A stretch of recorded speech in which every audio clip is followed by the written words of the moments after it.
Well, you know, we each have our own way of talking about leadership. I think the important thing is that anybody can lead from any seat.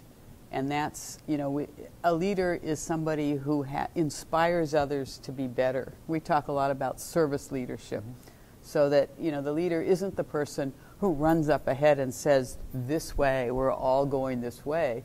The leader is the person who manages to inspire the other people to follow them.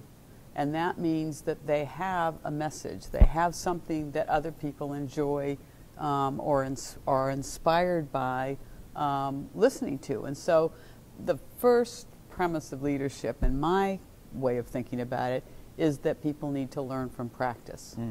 They need to learn every day, and they need to have a systematic process for learning from practice. It isn't just, you know, kind of, I'm going to do this and think about it a little bit. It means that they are going to pick specific things that they do each time or each term and say, I'm going to learn from this. I'm going to collect some data.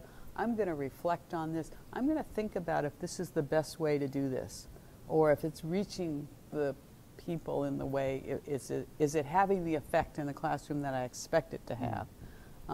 And so the first thing in leadership, in my mind, is to be someone who learns from practice on a regular basis.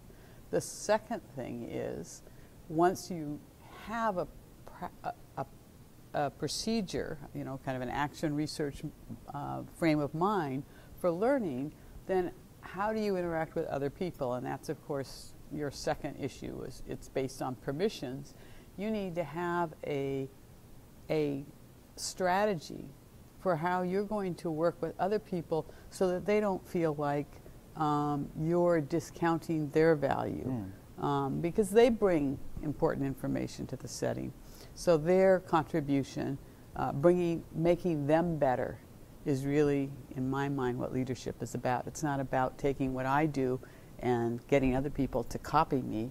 It's about making somebody else better. In our Pepperdine program, we talk about our role is to make our students more powerful versions of themselves. That's our charge. How do we, through action research, help the students to become more powerful in what they do every day? So that's the second level. The third level is that not only do you need to lead locally, but in order to really have the benefit of your social networks, you need to reach beyond the people that you're locally working with. That means professional organizations, it means networking, because that's where the new knowledge comes from. You can gain some amount of knowledge within your own context, but you need to be able to reach out to what's going on beyond, because good ideas need to spread, and diffusion is across networks. So that's the next level, is really cementing those relationships, those professional organizations, your role in them. And then that sends a pattern, because, you know, we're going to go to the next one okay. Here. The third thing, you know, we're on the same wavelength here, I think. You know, we have two eyes so we can see depth perception, right? So we see each with different eyes. Those relationships for those things is what puts people into groups. Because no individual is forming a community, unless they'd have to be multiply schizophrenic, and very powerfully so, in order to pull that off as one individual. So those groups, though, are by people who have learned to become more themselves. That's what allows them to be passionate, to express their own essence in whatever it is they're doing. In The Courage to Teach, you know that book, The Courage to Teach? There were many different teachers that, I forget his name now, we'll have to put it up on the screen, but he had found that the best teacher he had did lecture, because that person, that was how that came out. And so I guess there are many different ways of being an effective leader. Well, we find that you can't really teach anyone you don't have a relationship with. And that relationship is really a critical part of teaching. I don't think we emphasize that enough.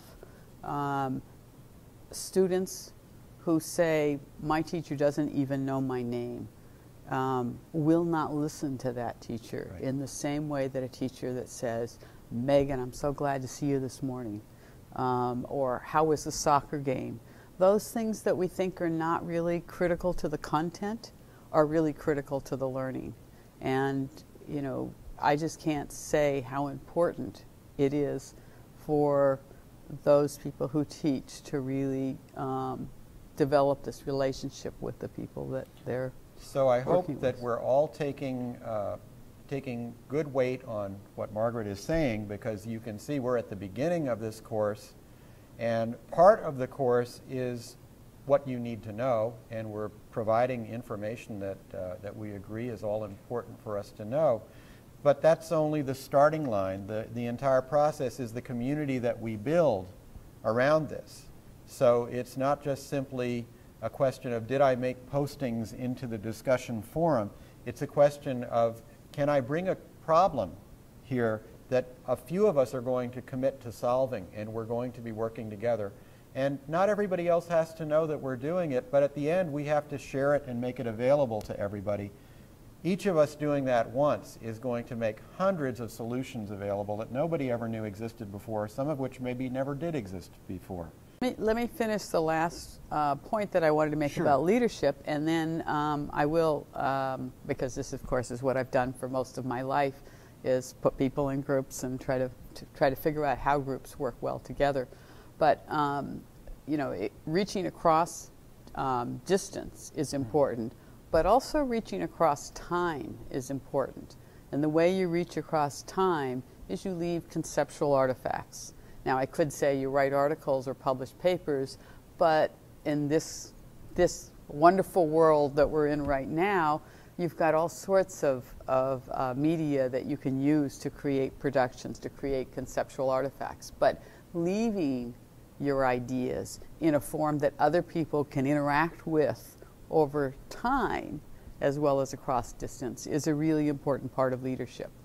And unfortunately, in education, teachers mostly retire without leaving a single conceptual artifact for the next group of teachers to learn from. And that's why teaching is taking so long for us to develop as a art and science, is because the practitioners are not the people who are building the knowledge base. The researchers are building a knowledge base, but they don't have the grounded knowledge the teachers have. And until we get teachers and researchers working in concert and continuously, researchers serving teachers and teachers participating and being a part of the development of knowledge, an active part, we're not going to have the kind of profession that will really move us forward. But we have everything in place now. We have TeacherTube, so that teachers can create video artifacts of their classroom, which may be much easier for them than writing papers. There's some great internet resources. I'm thinking of the inquiry learning forums that were done in Indiana, where teachers put whole lessons on, and then they describe their lessons, and they actually reflect on their lessons, so you can see the difference between a description and a reflection. And then they provide all the artifacts and open up a dialogue around, was this a good example of teaching, or was this problem addressed, could we address this problem in a different way than what I did in the classroom? That kind of lesson study is what will move the field forward in a way that is very powerful. So I see the technology in two ways, both what can be done with it in the classroom, and I think that's what most people focus on, but it's also a terrific tool for including teachers in a learning environment, which I think is missing in schools, and in a leadership environment. Both of those two are critical.